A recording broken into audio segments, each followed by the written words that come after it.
Well, another historic season for Indiana football and head coach Curt Cignetti has led to big-time recruiting wins, and they could get another one with a big name on campus this weekend.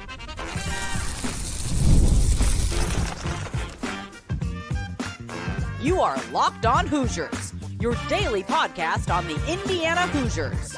Part of the Locked On Podcast Network, your team every day. I had the wrong background on. All right, here we go. Ready? 3, 2. Welcome in. It is another episode of Locked On Hoosiers. I'm your man, Jacob Goins. Thank you so much for being here, making this your first listen or your first watch every single day. We are part of the Locked On Podcast Network, which is your team every day, and now the #1 sports podcasting network. So thank you so much for making that. So I've got my man, Brian Smith, our Locked On Portal host and our Locked On Recruiting expert. Be sure you check out his show each and every day. Same way you find Locked On Hoosiers, you can find the Portal. We're going to talk some basketball as the show goes on, as Indiana beat Milwaukee last night, dropping over 100 points again. Talk about what that means, what's coming up next for Indiana down the stretch. But Brian, we got to talk some football because Indiana, believe it or not, has their final home game of the regular season coming up this Saturday against Wisconsin, and most likely the final home game of the season as a whole because, top 4 team in the college football playoff gets the first round bye, play on the neutral site, but you don't get the chance to host. Good problem to have, but this is an opportunity for Indiana to host its final big recruiting weekend of the season. Yeah, this is very important. We need to see not just what seniors show up that aren't committed, but let's see which underclassmen show up. Indianapolis, Fort Wayne, Detroit, Chicago, suburban Chicago, Cincinnati. They should have a lot. And it's another Big Ten game. It shouldn't be that hard to get kids there. I'm pretty excited. And as we'll talk about in a second, they got kids from California and everywhere else too. But I'm really interested to see if they can't get some of the kids from around the Big Ten in as well. And at this time of the year, not just for Indiana, but in general, right, we're starting to flip towards 2027, if not completely flipped into 27. Maybe some late stragglers, right, for 26, but how many programs would you say have already moved on to the 27 class and beyond? Half or more, outside of a couple of kids. I know there's a few players for like Notre Dame's recruiting 126 kid. Yeah. Outside of a couple of kids, they might be trying to flip or whatever, but that's it. And that's kind of the norm. It's 27. Like recruiting calendar has completely changed. Yeah. Used to be a lot of teams wouldn't even get their first commitment 30 years ago until about now. Then the visits took place first week of December. Signing date was in February. Everything was rushed in 2 months. It was kind of weird. Now it's a year-long process. So Indiana's done a nice job of getting a bunch of kids on campus, really good players throughout the year. They're 26, but they've also moved forward. Duvay Williams, the kid coming in from Junipero Serra, he's one of the top DB. I don't care if you want to play him at corner or safety. He'll figure it out. Every school wants him. A&M, Bama, Georgia, Notre Dame, SC, you name it, they've offered. He's visiting IU this weekend. Yeah. This is the kind of kid that IU has never gotten. 6'2" corners do not grow on trees, Jacob. And kids that can move like him. He could, if you call me right now, and I'm Curt Cignetti, he says, you know what, I'll come, but you got to take me at receiver. You say yes. He's one because of those he's an athlete. He's just that dude. Yeah. So they don't get these kind of kids. And if Indiana's going to take that next step as a program, they got to start getting these young guys on campus. I have no idea what his timeline is, but he's visited a lot of places, Notre Dame, Southern Cal, etc. Indiana is starting to fight for the 5-star recruit. And it's pretty wild because I didn't think it would happen this quickly.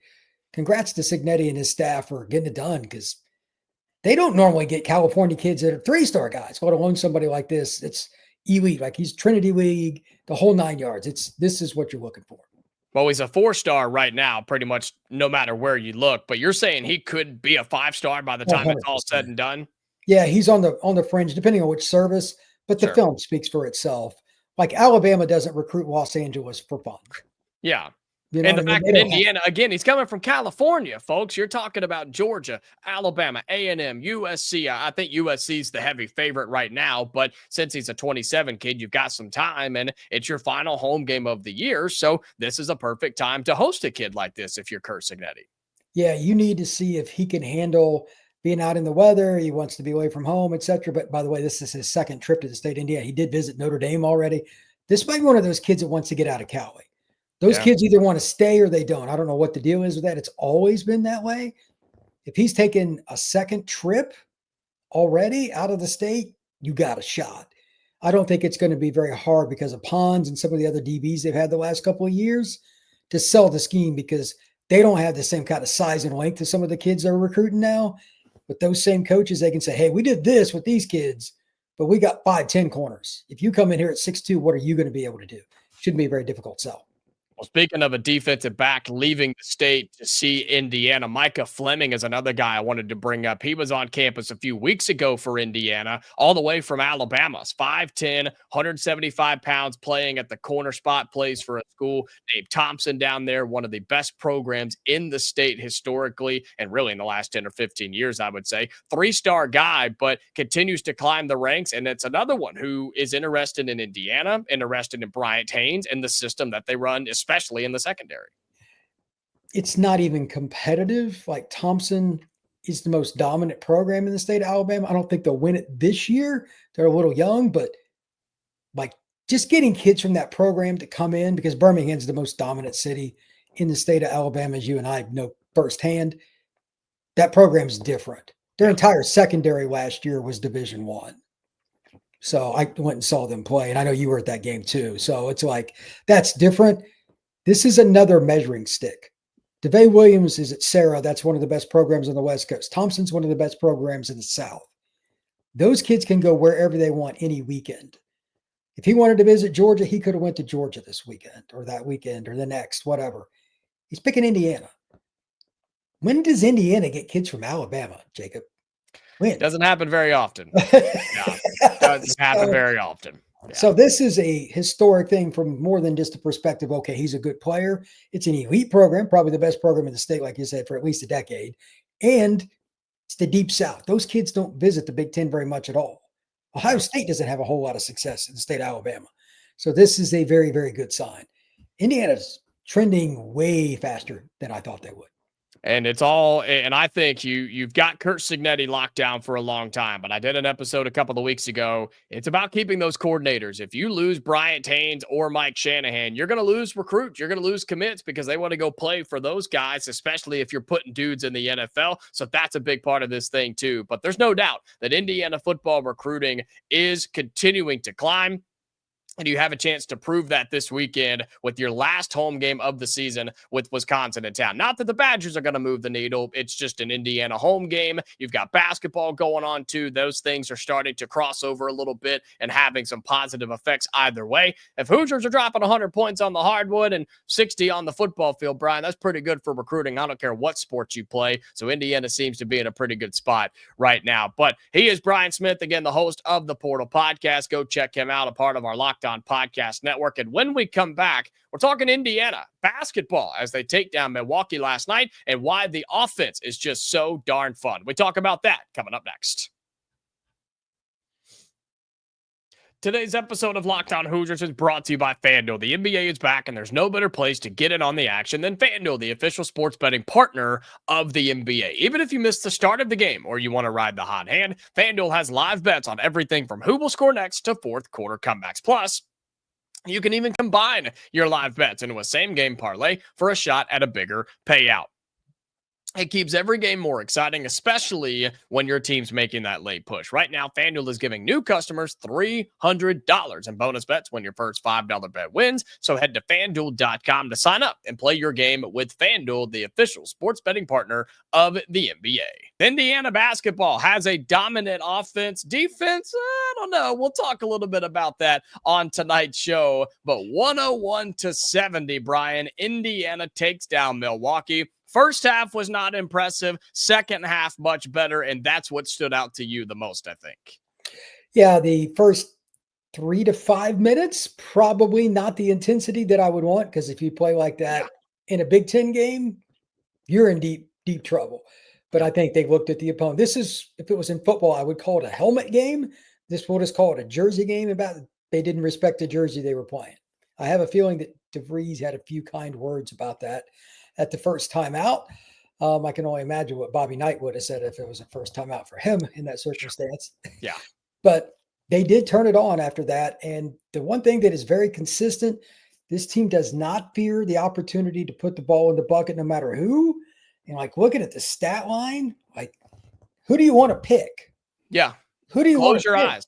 Close your eyes and pick. On a night where Tucker DeVries, had 2 points in the first half. Yeah, he ended up with double digits, one of 4 Hoosiers that had double digits, but he was a non-factor, I would say, in this game because you didn't use him to get your lead, and he scored most of his points when you were up by 15 or 20 anyway. So what a great performance. Best one so far this season by Tayton Conerway. I think that's somebody who we need to have our eyes on moving forward. And we'll talk likes and dislikes at the end like we always do. We say it's not pretty, but a win is a win. We'll get to all of that. But you say, who do you pick? I picked Tayton Conerway. I think he had a fantastic game tonight.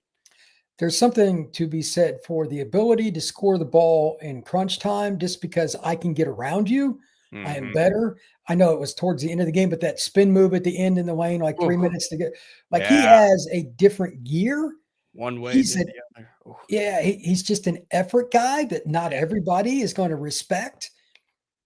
And I think that against Illinois, against Michigan, against other teams that have as much, if not more talent than you at every spot, Purdue, etc., you need guys that can score, have zero to do with coaching, zero to do with plays. When plays break down, you got to be able to get in the lane and create. Yeah. He's as good as they have. And I know they have some other guys that are pretty good at it too, DeVries included, but I would give him the ball just as much as anybody top of the key because he's a natural dribbler and it wouldn't be much fun guarding. He can shoot too, but Conerway, he's way better than I thought he was. Well, I think he proved tonight that he may, outside of Lamar Wilkerson, he may be your best ball handler. He may be the guy you're most confident in not turning the ball over. Indiana as a team tonight in terms of turnovers only had 7. That's really, really good. I don't care who you're playing. When you're playing D1 college basketball, 7 turnovers and only 7 turnovers and 40 minutes of play. That's phenomenal. And so Indiana not only did not turn the ball over, they forced turnovers and they scored off of those, had 24 points off of turnovers for Milwaukee, only 7 points for the Panthers off of those Indiana turnovers. And so I think Tayton Conerway proved to me that yes, he's got the offensive skill set, but he's got the ball handling, and you could see that come crunch time in some bigger games, right? The Louisville game, Kentucky game, Big Ten games, etc. But Brian, this offense continues to just dominate. 24 from Wilkerson, 21 from Conerway, 14 from Reed Bailey, 12 from Tucker DeVries. They continue to pour it into the bucket. 51 in the first half, 50 in the second half, shoot 50% from behind the arc, and the broadcast dropped a nugget on the way out. First time the Hoosiers have had back-to-back 100-point games since 2016. We haven't seen this in nearly a decade. This is not the Indiana basketball that I've ever seen. Literally, Indiana's never had a team that consistently wanted to push the pace and play like this. Yeah. In my lifetime, I followed Indiana since the early 80s. So it's like the first team of any kind I followed right after Isaiah Thomas. Like I've seen about everything. And they've never had this kind of pace consistently. Yeah. And they thrive at it. And they don't, like DeVries is a great shooter, passer, thinker. He's not a great athlete, but he has a natural knack to get open. And if he's not open like tonight, they keyed on him, bother him. And that's why Conerway and everybody else, it was just everybody killed him like death by 1,000 cuts. Yeah. And I know they're never going to be a great defensive or / rebounding team, but if you can play offense like this, you're in every game. Which is the difference from when we saw Mike Woodson coaching this basketball team. That's the difference. Yeah, they would have usually pretty decent offensive games for the skill they had, et cetera, but they didn't have enough possessions, and it was so boring to watch. Yep. It was 1985 NBA basketball style, and it's just not much fun. Yeah. We don't have Ewing, by the way. So it's kind of interesting that you play this style now, and everybody, like, I was watching the crowd at the end, like 2 minutes ago, people were there. Yeah. Indiana folks have waited a long, long time. I know this year's not going to end up with a natty or anything, but they're going to make the tournament. I think, what were they? Like preseason number 10 or something like that is kind of 10 in the Big Ten and pretty much a bubble team anywhere you looked. Yeah. They're going to be better than 10. I'll be quite surprised because they shoot the ball too well. Yeah. They'll win a few more games than they should. They're like, if they play in Ann Arbor, I may not watch that game. You don't want me on the post-game show because the rebounding margin might be negative 25. Yeah. But Yeah. there's certain things they can't do anything about. But for the skill they have, how well they play, how well they share the ball, and except for, again, like the first 3 minutes, a lot of effort, there'll be a lot of fun for Hoosiers fans to watch. Yeah, some other stats that stand out to me. Again, we appreciate you being with us on this live edition of Locked On Hoosiers on the YouTube channel. Make sure you drop your thoughts in the comments. We'll get to some of those. We'll talk about how this wasn't the prettiest of wins, and yet you still get it by 31 points. We'll also do likes and dislikes coming up in our second segment. But some of those stats, you do win the rebounding battle for whatever that's worth, 35-31. The number that stands out to me, and I'm going to talk about this in likes and dislikes coming up in a moment. You had 34 made baskets tonight for the Indiana Hoosiers. 34 of 60 from the floor, good for 57%. On those 34 made baskets, 23 of them came off an assist. Brian, that's unbelievable. That is incredible ball movement. That's unselfishness. That is looking for the better shot, passing up something you have to get it to somebody else, getting it to a playmaker, getting it to an open shooter. That's what's going to make this team go far, because DeVries can do it on his own. Wilkerson could do it on his own. Conerway showed us tonight that he can do it on his own. And I think at times, Reed Bailey, Sam Alexis can do it on their own. But they decided not to. They used their teammates around them. Trent Sicily can do it on his own. Those guys have the ability to score without anybody else. That's what they all did at their previous stops. They're coming together early in the season, Brian, and sharing the rock, and it's paying off early, and I love that. Josiah Miles is the guy I'm kind of curious about how much playing time he gets, how they use him, because that's a really freaky athlete. Yeah. I don't know how well he's a dribbler, but inside of 15 feet, he's a guy that can end up on Sports Center. So that's another guy. If the other guys get to the rim, I mean, he can finish. And he's a decent shooter. He's not great.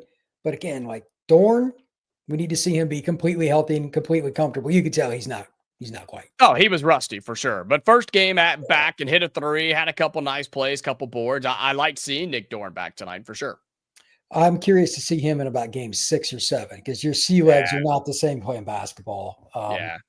But they're more athletic than I thought they were off the bench. Yes.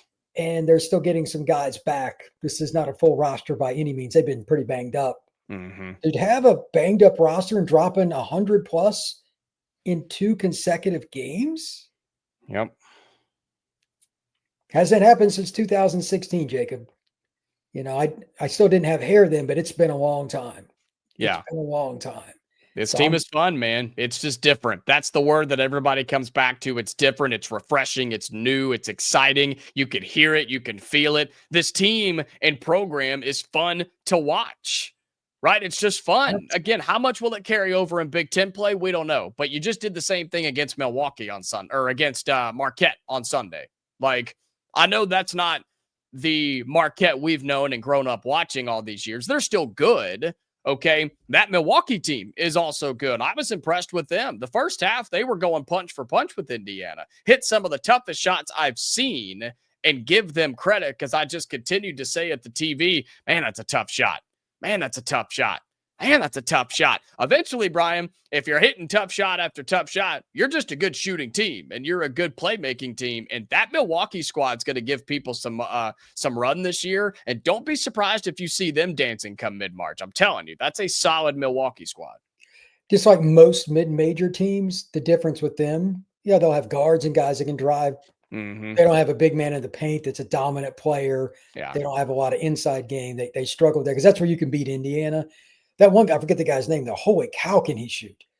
I mean, those are NBA step back, run into the corner. Like, everything he did was wrong, and they were bottoms. I'm like, okay, it is what it is. He scored 3 3-pointers there in about a 5-minute stretch, and it's just like, come on, man. But outside of that, I mean, if teams are going to hit those, you just tip your cap. That's part of basketball. It's kind of like a pitcher just throwing it on the black on 3-2 with a curveball. It is what it is. But Indiana did a pretty good job of making them move the ball, making them take tough shots, and at least contesting it. I'll get into the dislikes here in a minute. They got some things to still work on the perimeter. And I think they can get better, but that's reps. So if you get a hand up and guys are hitting shots from beyond 21 feet, I'm not. Be it. Yeah, it just Yeah. that these are college players too. They give out Mhm. scholarships at the other institutions as well. So I'm okay. Well, we'll talk about likes and dislikes as Indiana beats Milwaukee 101-70, 101-70. Hoosiers take down the Panthers.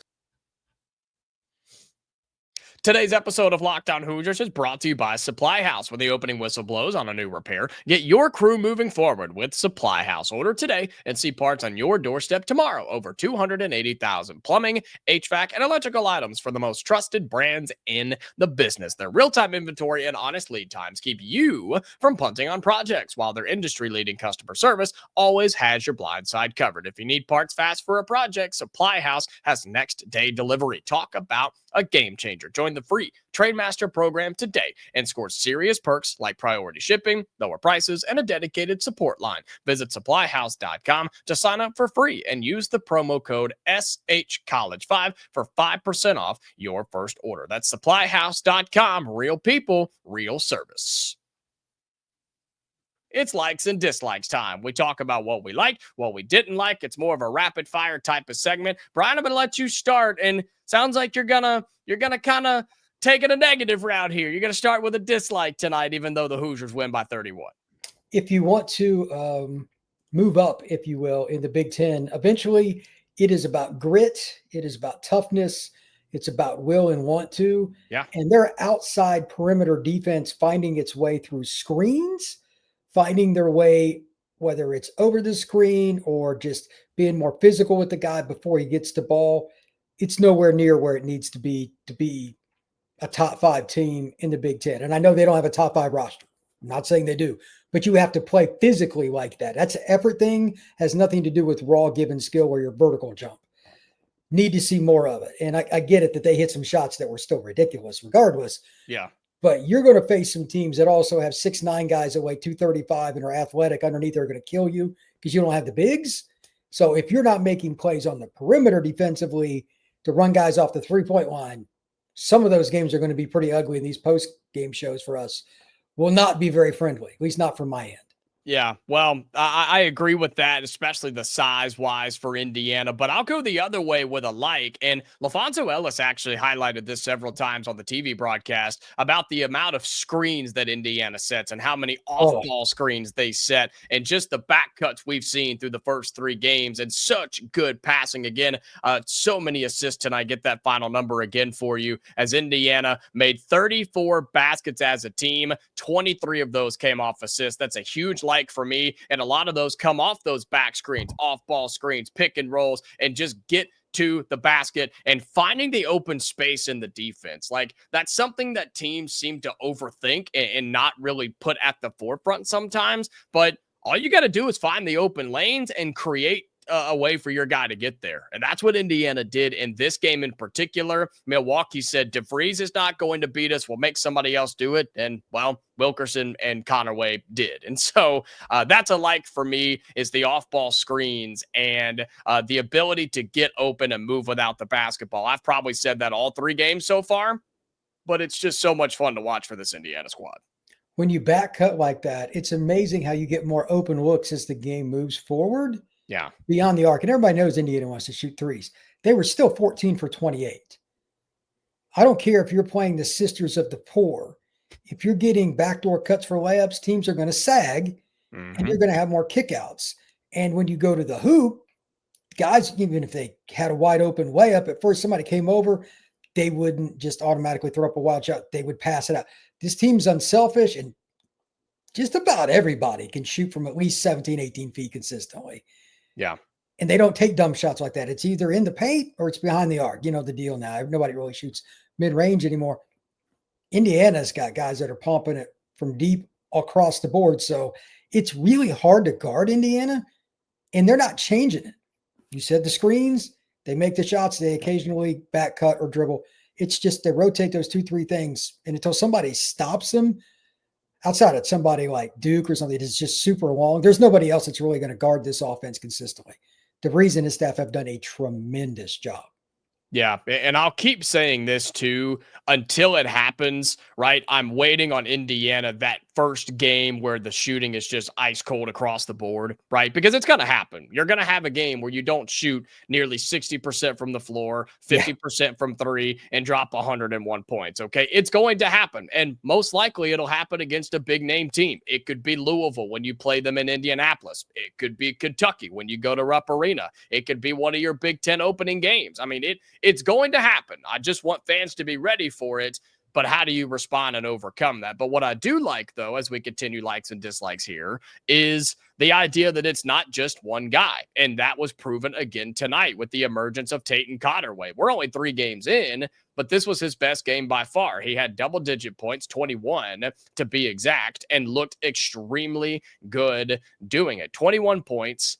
8 of 11 from the floor, hit the 1-3, also 4 of 4 from the line, had 6 assists along the way too, Brian. Like, you can get it from just about anybody on this team. I liked Conerway. I liked Dorn. I liked to see Josiah Miles be aggressive. Trent Sisley, confident shooter early in this game. It kind of slowed down at the end, but a confident Trent Sisley is something I love to see because I still believe he's going to be a major impact on this squad. They got some young players, and Sicily obviously is the one everybody's curious about because he's got size. Some are out, some are just learning, and some guys, they've transitioned in because 10 guys transferred in? It's crazy. But Sicily showed me a little more confidence tonight. Those back-to-back jumpers from the right wing, no hesitation. We know he can drive and he can dunk and all that. And once he adds a year in the weight room, he's going to be a little more physical too. That's a good specimen right there. But if he can consistently hit him from downtown like that, that can be an all Big Ten player before he leaves Bloomington. Yeah. Those guys are not easy to find. So I'm glad to see him take that step up. By the way, shout out to Enright. He didn't want to shoot first couple times. He didn't want any part of it. Yeah. They must have got to him because not only is he shooting, he's got a pretty nice stroke. I'm surprised he didn't want to shoot before. That's a good sign for the Hoosiers too.